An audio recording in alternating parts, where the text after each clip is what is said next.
Bonjour à tous, merci d'avoir répondu à notre invitation à ce premier Kesako, notre premier webinaire de présentation de nos études, format que l'on espère pouvoir renouveler. Donc, un peu d'indulgence ce matin avec ce premier lancement en ligne, en visio. Alors, j'espère qu'on pourra effectivement se rejoindre plus tard en présentiel pour ce genre de format.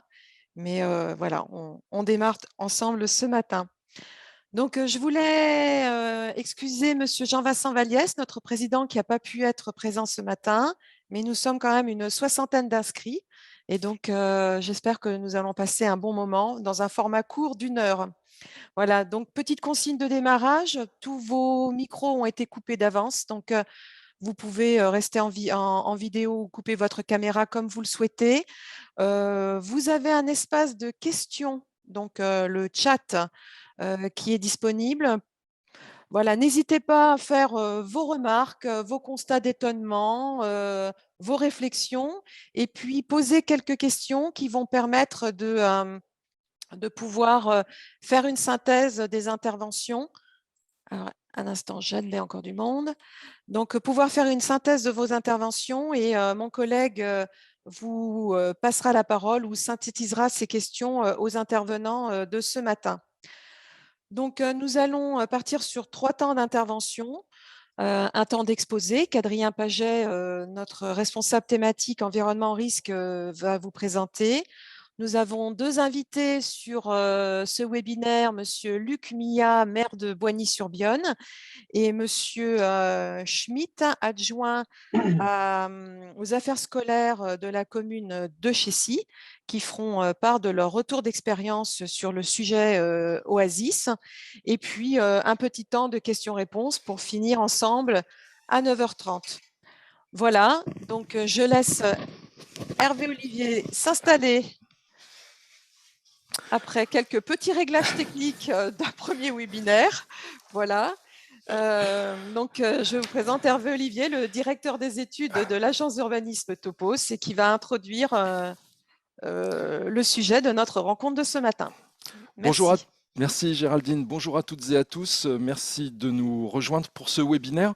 En quelques mots d'introduction, un travail qui va vous être présenté par Adrien Paget et qui va être suivi ensuite d'une présentation par Monsieur Millat et Monsieur Schmitt sur 2 exemples vécus de réalisation d'écoles Oasis sur leur commune. Le travail qui va vous être présenté a été réalisé dans le cadre du programme partenarial de travail triennal de l'agence d'urbanisme, dont le fil rouge est transition et mutation. Donc évidemment, le sujet de ces études sur les écoles Oasis ancre concrètement ce thème de la transition et des mutations en matière d'aménagement en appui au réchauffement, pour répondre aux questions liées au réchauffement climatique.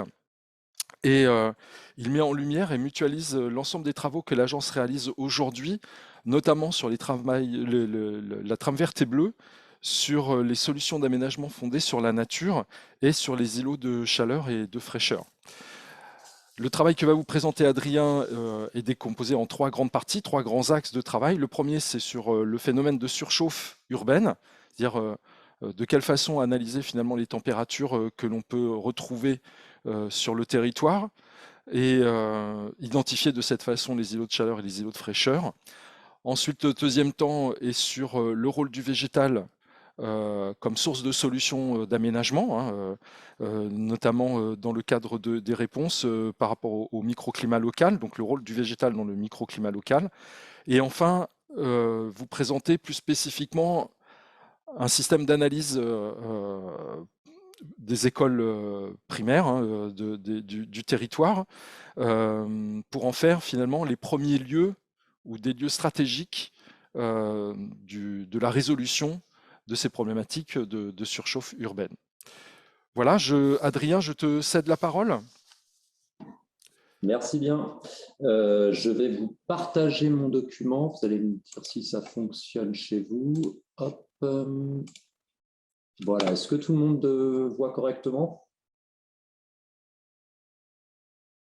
Je pense que ça devrait être bon. OK, très bien. Juste une petite parenthèse, il y a M. Schmitt qui a du mal à se connecter. Du coup, je te laisse, Hervé, voir ça. Merci beaucoup. Alors, donc effectivement, moi, je vais vous parler ce matin de la surchauffe urbaine, des causes au levier d'action, en prenant comme exemple, effectivement, les écoles Oasis. Alors, tout d'abord, nous sommes partis en fait d'un constat sur la métropole orléanaise après avoir créé, si vous voulez, une base de données sur les températures ressenties au sol lors d'épisodes de canicule. Ici, sur la cartographie à droite, vous avez effectivement l'exemple des épisodes de forte chaleur des mois d'août de 2016 et 2019. Nous sommes rendus compte finalement ces températures, qu'elles n'étaient pas réparties de façon homogène sur le territoire. Et que finalement, elle variait énormément en fonction de l'usage au sol. Par exemple, vous avez cette première petite cartographie où vous voyez des nuances de orangé, rouge. Plus c'est rouge, plus finalement la température ressentie est importante. Et on remarque bien que, notamment les milieux urbains denses, tels que le centre historique d'Orléans, par exemple, où vous allez avoir des formes urbaines assez resserrées, qui laissent peu de place à la végétation, avec des secteurs très, très minéralisés, on se rend compte qu'on a des températures assez importantes. De la même façon, on voit bien ressortir sur cette image, sur cette cartographie, l'ensemble des zones d'activité de la métropole.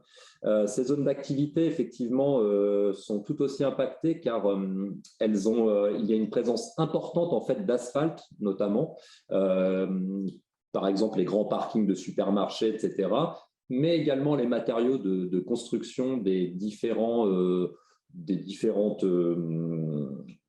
bâtiments industriels et commerciaux pardon, qui vont emmagasiner fortement la chaleur.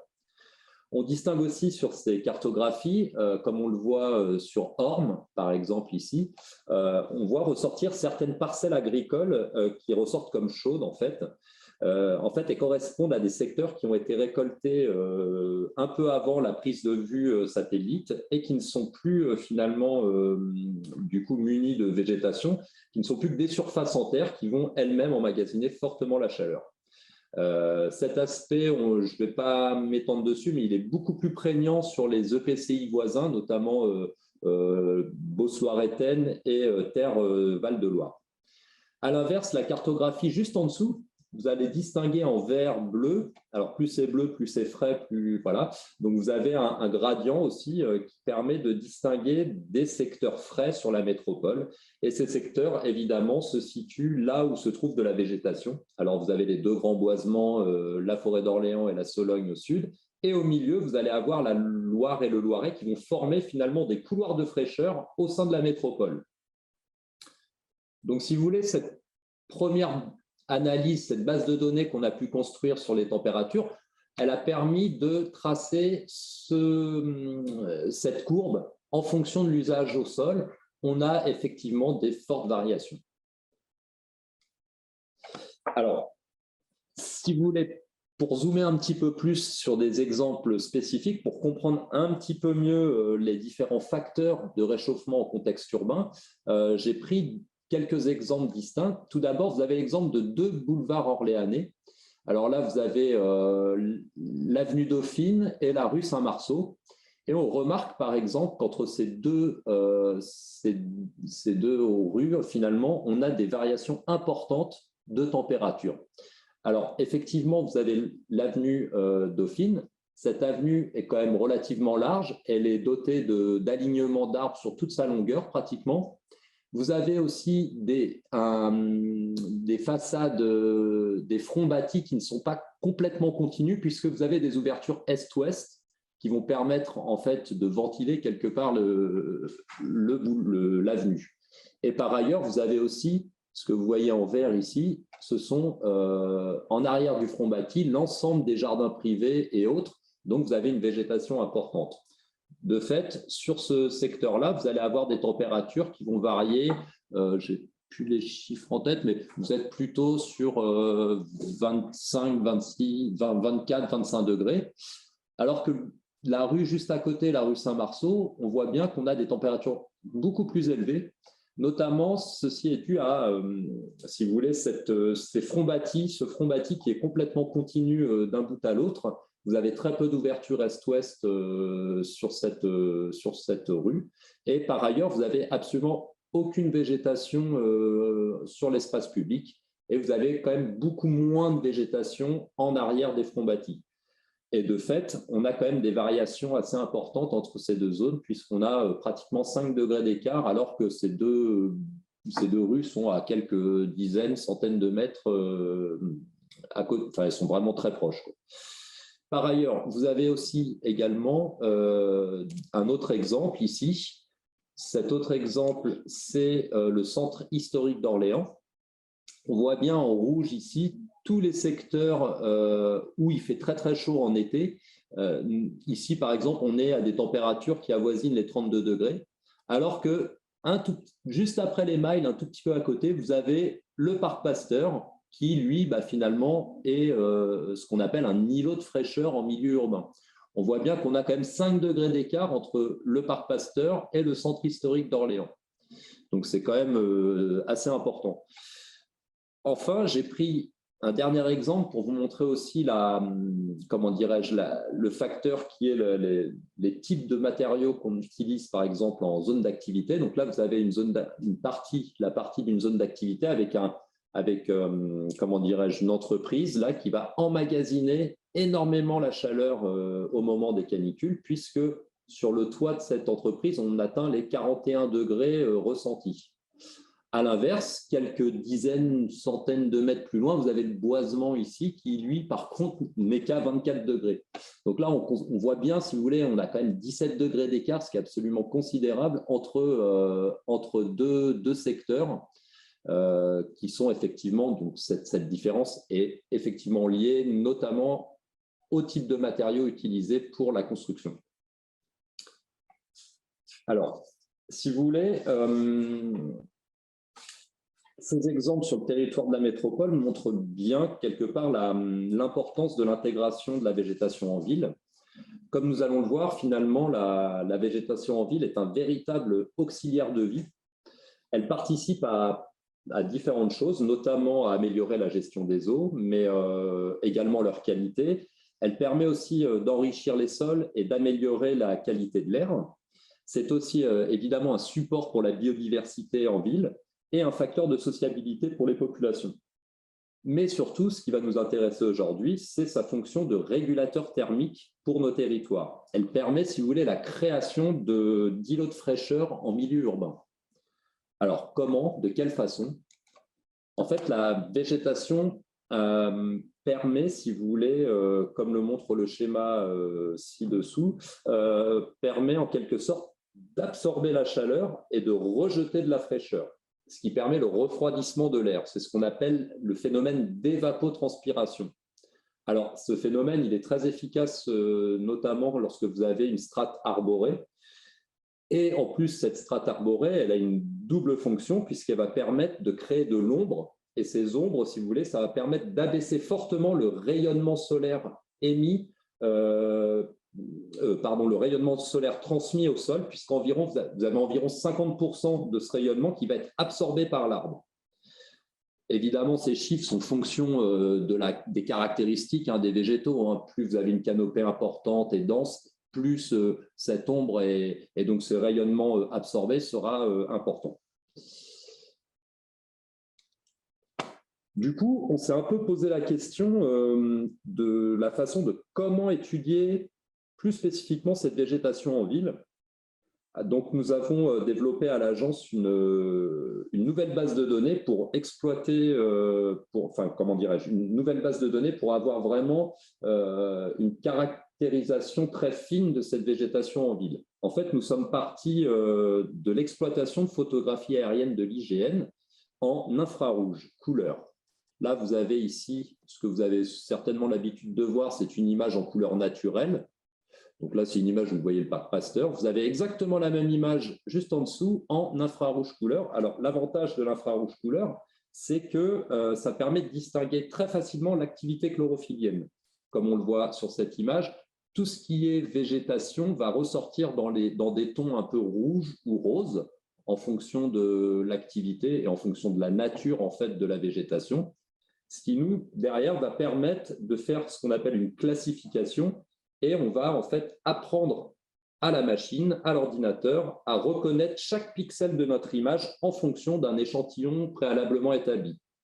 De fait, on arrive à créer une base de données que l'on a appelée la base de données canopée, qui est la représentation très fine et la localisation de l'ensemble de la végétation en ville. Donc là, vous pouvez distinguer notamment tout ce qui est végétation arborée en vert foncé et la végétation herbacée en vert clair. Enfin, on a fait l'inverse, c'est-à-dire qu'en faisant ce travail, on a inversé notre classification pour extraire, là ce que vous voyez en noir, toutes les parties imperméabilisées sur le territoire. Donc ça permet d'avoir une autre vision d'Orléans Métropole. Vous avez ici à gauche donc toute la représentation de la végétation en ville. À l'inverse, vous avez toute la perméabilisation. Et donc, à partir de ces données, on peut les décliner à différentes échelles, notamment à la parcelle. On a créé ce qu'on appelle le cadastre vert, ou encore à l'échelle des quartiers de la métropole. Alors, si vous voulez, comment dirais-je, on voit actuellement que nous sommes, que la plupart des métropoles et des villes s'intéressent de plus en plus aux questions de résilience face au changement climatique. Et du coup, pour élaborer des actions stratégiques, on s'est intéressé à ce qu'avait commencé la ville de Paris en 2017, c'est-à-dire la démarche des écoles oasis. Alors, pourquoi les écoles? En fait, les écoles, ce sont des équipements stratégiques de proximité, si vous voulez. Elles regroupent d'une part des populations vulnérables. Leur cours est imperméabilisé et participe largement aux effets d'îlots de chaleur urbains. L'avantage, c'est que ces équipements relèvent de l'action communale et donc ça représente, si vous voulez, des lieux d'intervention de proximité et des leviers importants pour la mise en œuvre de ce type d'action. De surcroît, en fait, ce qu'il faut bien comprendre, c'est qu'en agissant sur ces équipements, les effets bénéfiques vont aller au-delà de l'équipement lui-même, puisque ces effets vont profiter logiquement à l'ensemble d'un quartier et donc à améliorer l'ambiance thermique d'un quartier. Alors, comme le montre le schéma, si vous voulez, ci-contre, on voit bien que les écoles de la métropole orléanaise ne sont pas égales en termes de vulnérabilité face aux effets de surchauffe urbaine. Certaines ont des températures qui oscillent les 31 degrés en période de surchauffe. Ce sont des écoles où finalement on se rend compte qu'il y a très très peu de végétation. Elle est parfois inférieure à 2% dans certains secteurs. Et d'autres, au contraire, ont des températures beaucoup plus soutenables puisqu'on oscille les 25 degrés. Et c'est souvent des secteurs, des écoles où le taux de végétalisation est important. Il peut avoisiner les 74%. Alors, les écoles les plus vulnérables donc, sont soumises à des facteurs de réchauffement qui sont soit liés au contexte urbain, comme je vous ai présenté tout à l'heure, avec les matériaux, les activités anthropiques, etc. Mais elles peuvent être aussi soumises à des facteurs de réchauffement beaucoup plus localisés à l'échelle de l'établissement et de son quartier environnant. La présence notamment de surfaces imperméabilisées, la faible présence de végétation sont autant de facteurs qui vont participer au réchauffement à l'échelle de l'établissement. Vous avez aussi par exemple les ombres portées des bâtiments de l'école ou des bâtiments adjacents qui vont permettre une certaine baisse parfois de température. Également, l'organisation même du bâti de l'école et du bâti environnant va influer sur les effets notamment de ventilation ou de piégeage de la chaleur au sein de l'établissement. Alors, dans cet aspect, nous avons rajouté aussi l'isolation des bâtiments qui joue un rôle important soit dans le confort ou soit dans l'inconfort thermique. Et enfin, on a pris, bien sûr, comme je vous le disais tout à l'heure, l'aspect de vulnérabilité de ces établissements. Alors, si vous voulez, tous ces facteurs, dans notre démarche, nous avons essayé, si vous voulez, de les traduire en indicateurs afin d'évaluer, en fait, sur le territoire de la métropole, de classer, en fait, les 174 établissements scolaires, primaires et maternels. Ainsi, en fait, on a donc mobilisé l'ensemble de ces bases de données. Donc, tout d'abord, la base de données des équipements qui nous a permis de géolocaliser l'ensemble des écoles sur notre territoire. Donc, ça, c'est une base de données qu'on produit à l'agence. D'autre part, la base de données, évidemment, canopée, imperméabilisation, leur déclinaison en cadastre vert, évidemment, l'outil de caractérisation des températures au sol. Et ensuite, on a rajouté d'autres données pour alimenter un peu cette classification. On a rajouté la déperdition thermique moyenne de l'ensemble des bâtiments de la métropole. Et on a également construit une maquette numérique 3D pour pouvoir comprendre à n'importe quel jour et à n'importe quelle heure de la journée, comprendre comment se comportent les ombres portées des bâtiments par rapport aux surfaces au sol. Et enfin, un dernier élément, on a rajouté aussi les questions de qualité de l'air. Alors, tous ces facteurs ont été donc traduits en indicateurs et ça a permis d'élaborer une liste d'une dizaine d'indicateurs. Donc, les 174 établissements ont été classés en fonction des 6 premiers indicateurs. À partir de ces premiers résultats, on a extrait 7 établissements qui étaient en tête tout en haut de notre classement, qui étaient donc les établissements prioritaires, qui avaient le score le plus important. Et on a donc rajouté d'autres indicateurs, 4 autres indicateurs, qui sont un peu plus… donc, il y en a un qui est quantitatif, les autres sont un peu plus qualitatifs. Ils permettaient, si vous voulez, d'apprécier ou de rajouter des éléments de prise de décision. Et ces 7 écoles ont fait office d'une fiche dans laquelle on retrouve donc l'ensemble des indicateurs et les notes associées. Et ça a permis, si vous voulez, de distinguer ces 7 établissements comme prioritaires. Alors, si vous voulez, cette méthode de notation et les outils mobilisés peuvent évidemment être complétés et être utilisés plus largement dans l'espace public ou pour la mise en œuvre de futurs projets d'aménagement. Donc, ce travail expérimental, en fait, a permis de comprendre les facteurs clés et les données associées pour construire à l'avenir dans un outil en fait, destiné à l'ensemble des techniciens des communes, si vous voulez, afin qu'ils puissent se saisir de cette problématique.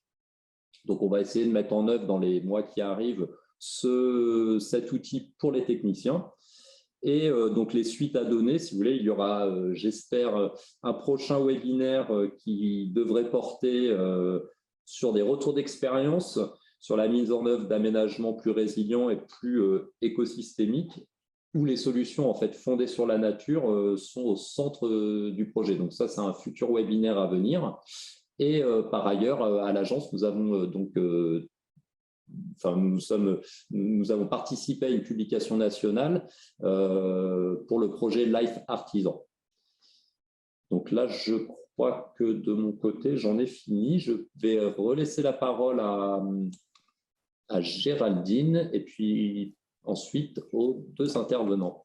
Je vous remercie. Oui, merci Adrien pour cette présentation. Donc, ce travail qui a été fait sur les écoles de la métropole nous a quand même permis d'identifier l'ensemble des facteurs auxquels il faut s'intéresser pour identifier si un espace public, un équipement est en souffrance de chaleur et vous permettre d'identifier sur vos territoires des actions éventuelles à mener. Donc, nous avons publié un focus, un document de 4 pages qui vous permet de faire le point sur les écoles et il est mis à disposition sur le site internet et nous vous l'enverrons en lien au cours du webinaire dans les messages.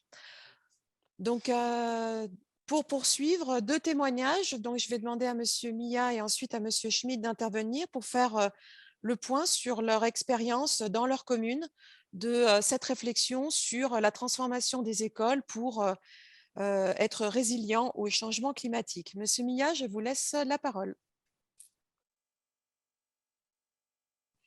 Bonjour à tous, merci Géraldine. Eh bien, pour illustrer un petit peu ce que vous a expliqué Adrien, je vais vous expliquer le cheminement qu'on a eu, nous, sur Bony-sur-Bionne, qui ressemble un petit peu à l'analyse qu'on a fait Adrien, et on a poussé le raisonnement un tout petit peu plus loin dans la technique.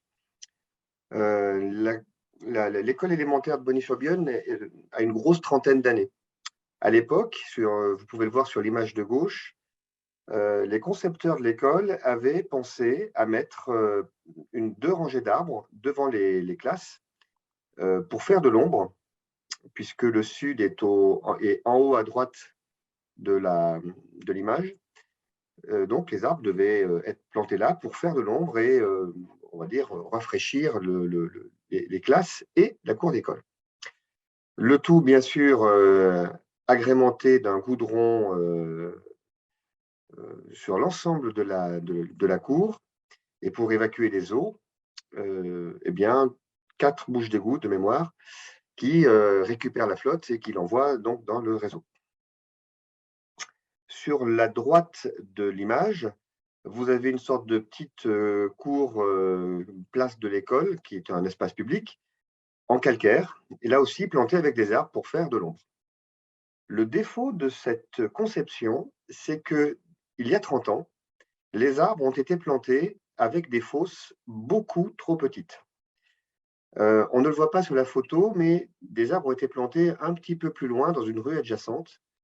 Et quand vous comparez les 2 arbres, c'est la même espèce. Il y en a un qui a une taille adulte normale, qui doit faire 14 mètres de haut à peu près, qui est très bien développé avec un port large, alors que tous les arbres que vous voyez sur la photo de gauche sont tous au maximum à 5 mètres et se sont retrouvés coincés dans leur petit pot, finalement, parce que la fosse creusée pour les arbres était beaucoup trop petite. C'était le premier point. Le deuxième point, c'est qu'à droite, le calcaire a cramé les arbres.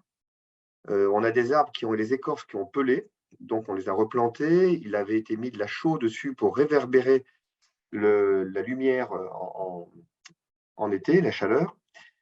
Et donc ces arbres-là, pareil, n'ont pas pu se développer. Mais dans la cour, les arbres, non seulement n'ont pas pu se développer, mais sont allés chercher l'eau qu'on ne leur donnait plus, puisque le sol autour d'eux était imperméabilisé. Ils ont donc tiré des racines là où ils ont pu, ils ont soulevé le goudron à peu près partout. Donc on se retrouve dans une cour qui est en très mauvais état, où les gamins régulièrement s'accrochent parce qu'il y a des bosses sur le goudron.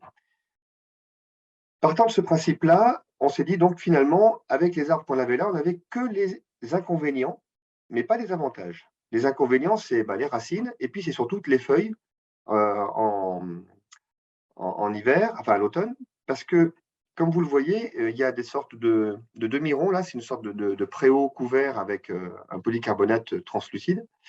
Cet endroit-là est ouvert et ça fait une sorte de turbulence et ça ramène les feuilles à l'intérieur, ce qui fait qu'à l'automne, les arbres de la cour nous font une tonne de feuilles qui sont rangées au mauvais endroit. Alors, on a décidé de tout changer, de tout refaire, et quitte à tout refaire, autant refaire autrement.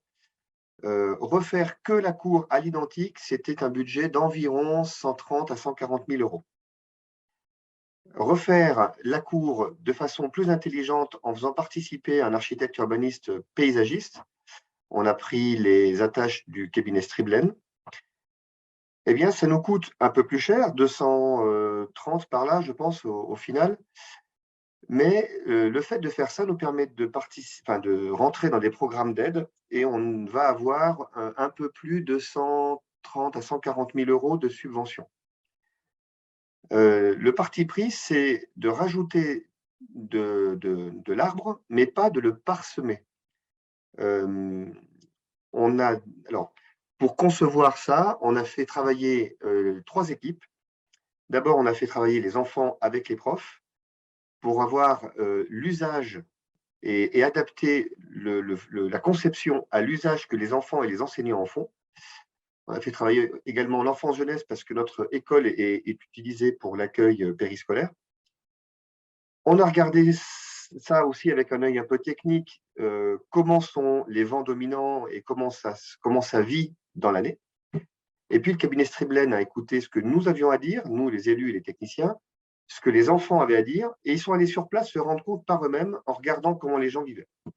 Et ils nous ont donc pondu ce schéma-là, qui a été finalement très peu retravaillé par les enfants et par les élus. Et l'idée, donc, est de faire des îlots de fraîcheur dans la cour et en créant des zones. Alors, tel que vous le voyez là, ce ne sont pas des forêts ou au sens un petit peu à la mode, forêt Mia, enfin les forêts japonaises très denses là. C'est plutôt, on s'approche du principe du bosquet. Et l'idée est de faire des zones de vie et des zones d'utilisation ou d'observation. Donc, nos bosquets vont être fermés par des petites palissades qui vont s'intégrer au décor, de façon à ce que les enfants n'aillent pas dans les zones que l'on veut conserver denses et pratiquement naturelles. En revanche, il va y avoir des couloirs de traversée pour aller d'une zone à l'autre. Et dans ces couloirs, on va en profiter pour mettre des espaces un petit peu ludiques ou de découverte pour que les gamins puissent un petit peu s'intéresser à la nature. Les arbres, enfin les espèces proposées par Olivier Striblens sont des espèces qui vont fleurir quasiment tout au long du printemps, ce qui fait qu'il y aura toujours quelque chose à regarder. Et l'idée est de déplacer, comme vous le voyez, le gros des arbres, il est déplacé plutôt vers le sud de la cour. Donc, on ne recherche plus bêtement, j'allais dire, l'ombre portée pour rafraîchir la classe. Ça, on s'est aperçu que ça ne marchait pas. En revanche, ce qu'on va faire, c'est des zones de frais où les enfants peuvent aller se réfugier et ça permet un autre point. On va, si vous regardez bien, il y a trois zones sur la cour. Il y a des zones de jeu et des zones de calme, parce qu'on a des gamins qui ont besoin d'avoir du calme. On va également profiter de la cour qui est, on va dire, plus publique pour densifier un petit peu la quantité d'arbres et en recreusant certaines fosses pour qu'ils aient la capacité de se développer. Le gros changement dans la cour, outre l'emplacement de la végétation, c'est qu'on est allé chercher des revêtements techniques qui sont drainants. Donc, on a pris des bétons drainants qui sont des bétons un peu particuliers. Nous avons la chance d'avoir un DST qui est un ancien du bâtiment VRD et qui est très à la pointe de ce genre de choses. Et M. Picard nous a trouvé donc des revêtements drainants, des bétons drainants. Et ces bétons drainants nous permettent de garder notre eau quasiment dans le sol. On va rejeter beaucoup moins d'eau qu'auparavant. On n'a que 2 bouches d'égout seulement, et encore. Et de ce fait, nos arbres vont avoir de l'eau pour se développer. Parce que finalement, c'est ça qui leur manquait. Et le fait d'utiliser des revêtements drainants, parce qu'il faut quand même être pragmatique, à un moment donné, tout ça, ça a un coût, eh bien, ça va nous permettre d'aller chercher une autre subvention auprès de l'Agence de l'eau, puisqu'on évite de rejeter de l'eau dans le milieu naturel. Il y a une petite surface quand même, comme vous pouvez le voir ici. Voilà. Si vous avez des questions, n'hésitez pas, je ne vais pas monopoliser toute la parole. Oui, alors, je vois qu'il y a… ouais, merci Monsieur Milla, très, très intéressant cette présentation parce qu'on voit effectivement qu'il y a bien d'autres aspects que les éléments techniques, mais également tout l'apport, je dirais, des usagers sur la conception d'un tel projet. Et c'est la plus-value qui est à apporter dans ces réflexions. N'hésitez pas à poser vos questions dans Oui, alors j'ai vu qu'il y a… dans la discussion pour que l'on puisse revenir ensuite sur 2-3 points. Le format d'1 heure ne nous permet pas d'exploser les questions. Donc, Hervé fera la synthèse des questions à la fin pour revenir vers les intervenantes ce matin. Monsieur Schmitt, est-ce que vous êtes prêt à présenter également Oui, alors déjà, votre voilà, expérience? très bien, bonjour Merci, à Monsieur tous. Mia. J'espère que vous me voyez bien, j'ai eu des petits soucis de connexion. C'est parfait. C'est parfait. Voilà, merci beaucoup. Alors, bonjour à tous. Donc, déjà vous dire que on n'est pas dans le même état d'avancement, évidemment, que la ville de Boigny-sur-Bionne. On est plutôt, nous, déjà dans une phase de réflexion. Comme peut-être beaucoup de collectivités lors des dernières élections, on avait à cœur, comme fil conducteur au cours de ce mandat, la transition écologique. Hein, on en entend beaucoup parler et on voit que c'est un sujet qui touche nos concitoyens énormément. Et dans cette transition écologique, la précédente mandature, elle a déjà travaillé dans ce sens. Vous voyez ici 2 photos du groupe scolaire Jean Baudouin. En haut, on a Jean Baudouin élémentaire et en bas, Jean Baudouin maternelle, où sur la précédente mandature et le début de cette mandature, on a travaillé déjà sur de l'isolation extérieure. On avait des fuites thermiques qui étaient extrêmement importantes. Et donc, sur 2 années, a été proposé, sur 3 années, pardon, a été proposé ces chantiers d'isolation extérieure qui, sur les premiers retours d'expérience des enseignants, apportent une vraie qualité de vie. Donc ça, j'ai envie de vous dire, ça a été la première étape. Et puis, lors de ma prise de fonction, on le voyait bien, quand j'ai découvert nos 2 écoles, hein, puisque nous avons 2 groupes scolaires sur Chécy, avec un petit peu moins de 900 élèves, eh bien, s'est posé évidemment ces questions de cours d'école que je trouvais, je vais le mettre un peu entre guillemets, voilà, un peu triste et comme il a été dit à l'instant, extrêmement minéralisé. Donc avec ma chef de service, on s'est vite posé la question, c'était de savoir qu'est-ce qu'on pouvait apporter à ces cours pour changer leur aspect et changer les pratiques. Alors c'est vrai que l'un comme l'autre, on avait peu d'expérience à ce sujet. Moi, c'est ma première mandature.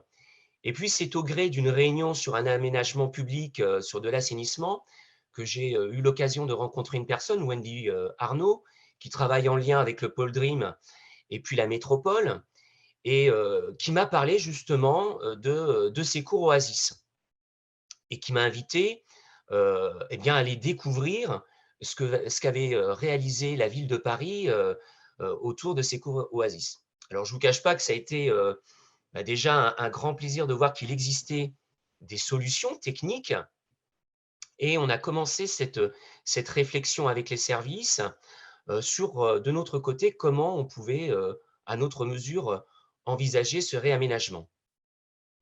Donc des réunions évidemment avec Wendy Arnaud, qui a également de son côté animé des webinaires, également avec Topos, qui a eu l'amabilité de venir dans notre collectivité nous présenter certains documents. Et donc, on est actuellement véritablement en cours d'élaboration et de cheminement, beaucoup moins avancé que Boigny-sur-Bionne, et puis avec beaucoup d'interrogations, je ne vous le cache pas.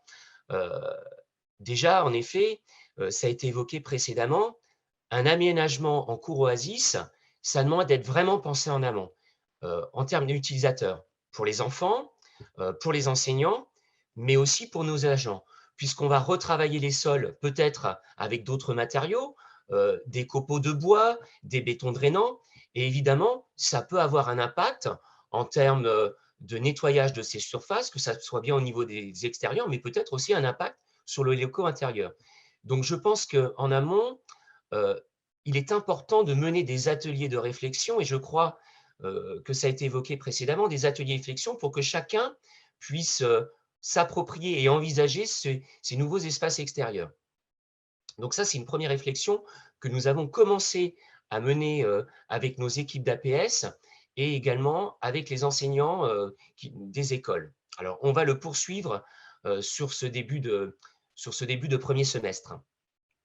Autre interrogation également, mais là, je suis heureux d'avoir écouté des solutions techniques qui sont proposées, c'est quel type, quel type de revêtement on va pouvoir installer.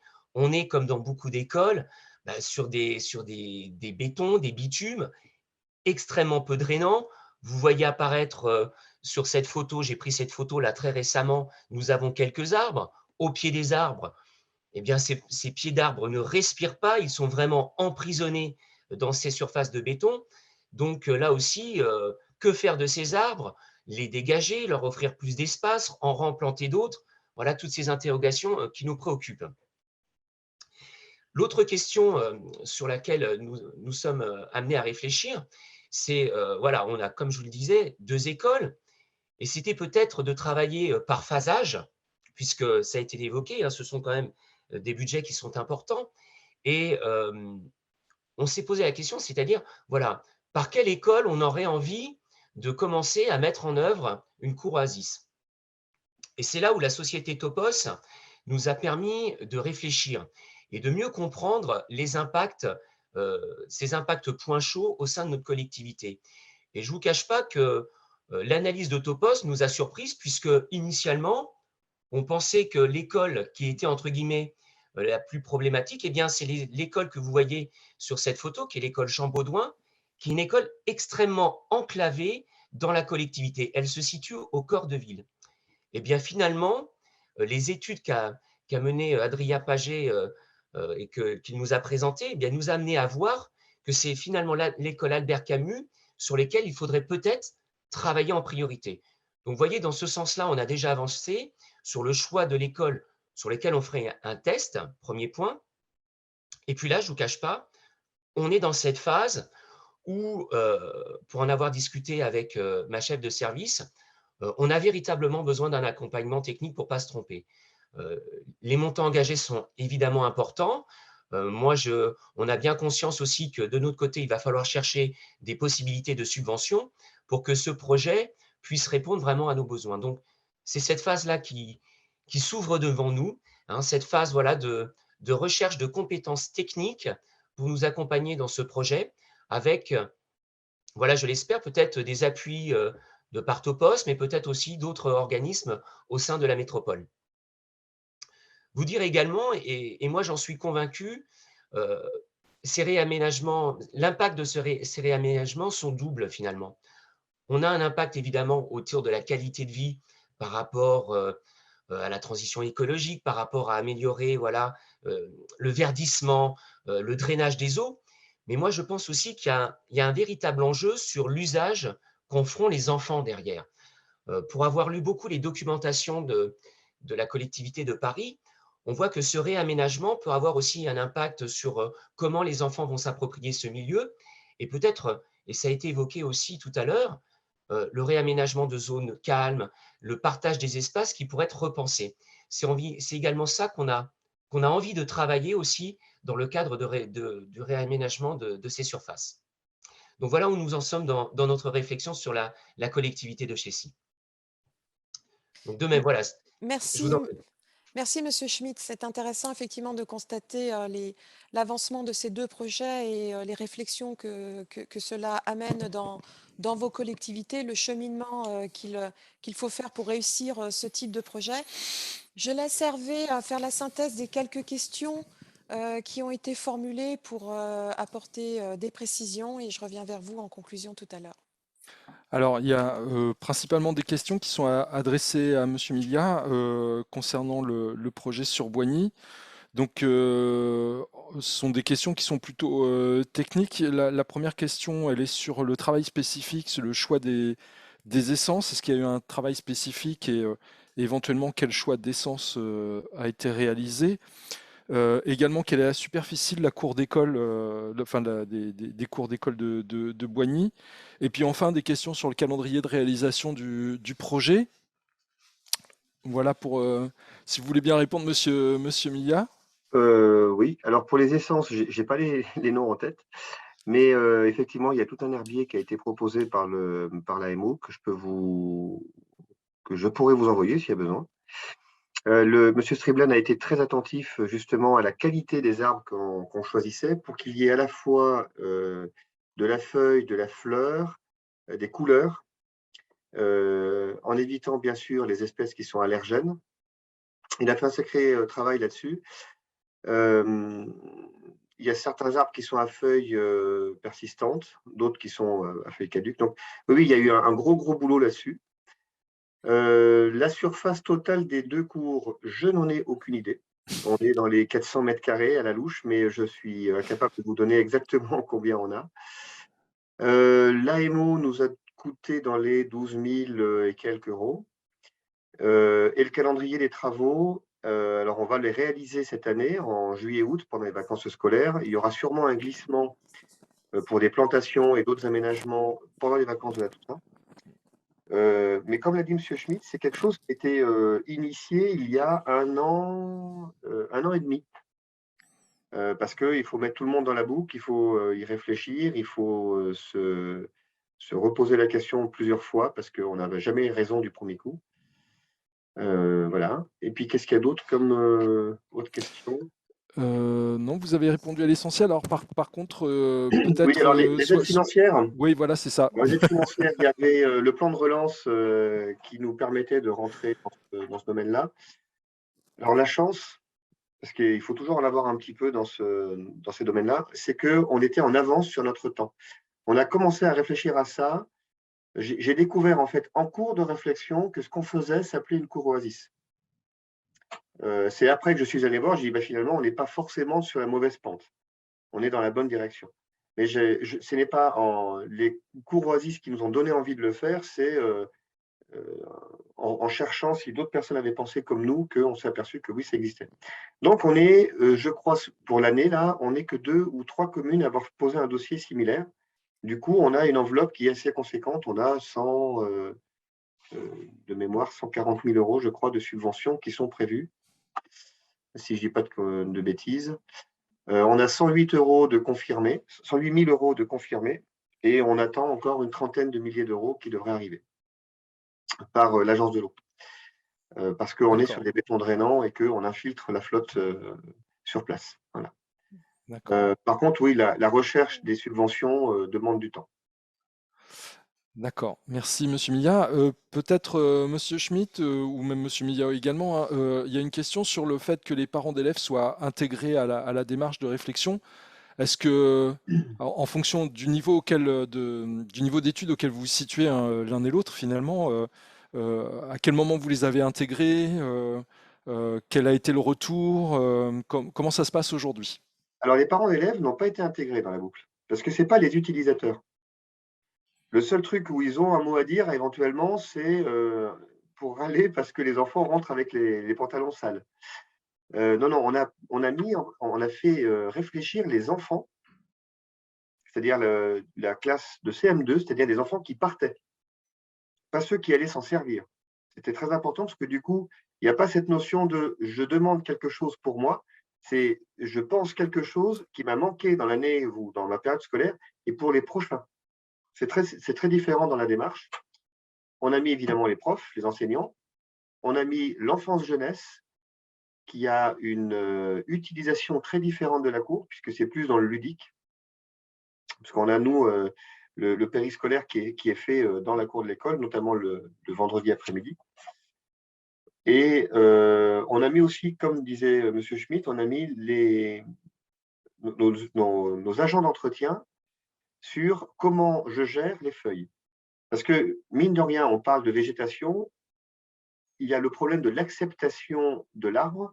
Moi, j'aime bien les arbres, sauf à l'automne, parce que ça m'embête, il faut ramasser les feuilles. Le problème, c'est qu'on ne peut pas tout avoir. On ne peut pas avoir la fraîcheur en été, la beauté des arbres au printemps, et puis pas de feuilles à ramasser en hiver. Et donc, la grosse question qu'on leur a dit, c'est on va vous proposer un truc qui correspond à votre besoin, qui est très beau, mais qui va faire plein de feuilles à l'automne. Est-ce que vous êtes d'accord pour accepter cette contrainte qui veut dire aussi de la salissure, aussi bien pour les profs que pour les agents d'entretien? Et tout le monde a dit, OK, on peut faire ce genre de choses-là parce que l'ensemble nous convient. On a bien réfléchi de façon globale. Mais c'était effectivement un point compliqué. Merci. Et Monsieur Schmitt, de votre côté, vous qui êtes un peu plus en amont?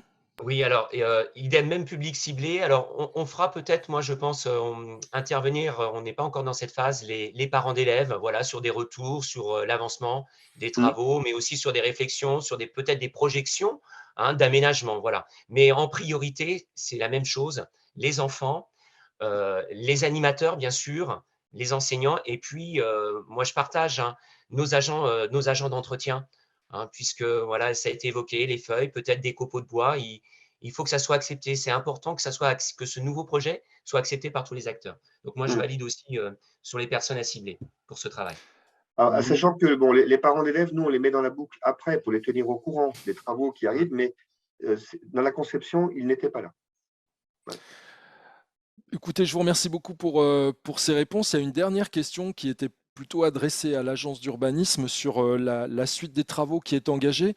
Voilà, moi j'ai épuisé mon temps de parole, donc je vais laisser Géraldine faire la réponse finalement, puisque c'était un peu la conclusion qu'on avait prévu de faire. Merci à vous.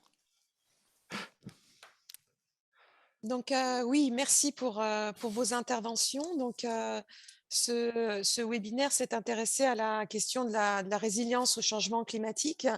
Et ce qui nous a motivés dans ce travail, c'était de partir d'une demande de la ville d'Orléans qui se posait la question du choix des écoles sur lequel elle devait intervenir et de la dimension technique. On a vu avec vos interventions que la dimension sociale, usagée est très importante. Et nous, on s'est focalisé sur cette dimension technique pour identifier les facteurs de réchauffement climatique dans ces équipements. C'est ce que vous a présenté Adrien Paget en essayant de balayer l'ensemble de ces facteurs et essayer de voir si effectivement ils étaient corrélés à de la donnée que l'on avait de disponible, si effectivement le sentiment global allait avec une chaleur importante au ciel, au sol, des vents dominants qui ne faisaient pas leur travail de rafraîchissement, etc. Donc de ce travail expérimental sur quelques écoles, il a été élargi aux 174 écoles métropolitaines pour vérifier que les facteurs identifiés étaient pertinents.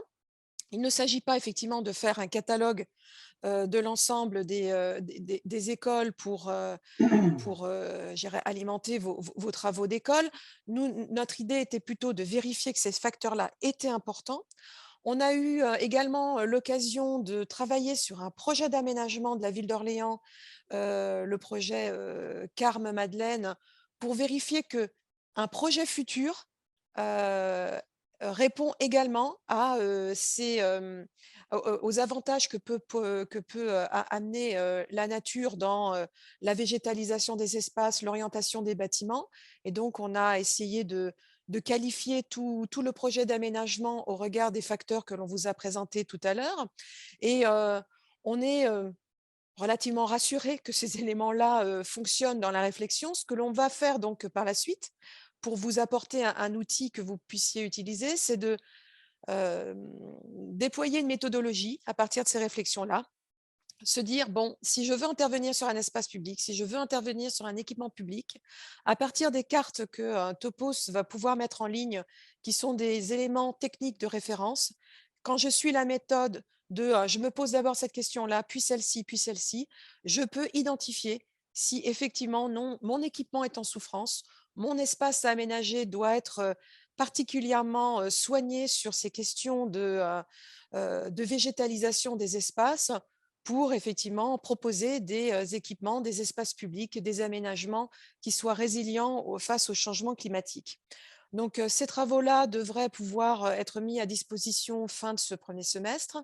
Et on profitera également de se revoir lors d'un second webinaire sur les solutions qui ont été étudiées. Alors, effectivement, vous avez parlé de beaucoup d'expériences qui ont été réalisées notamment avec la ville de Paris qui a fait une grosse promotion de ce travail-là.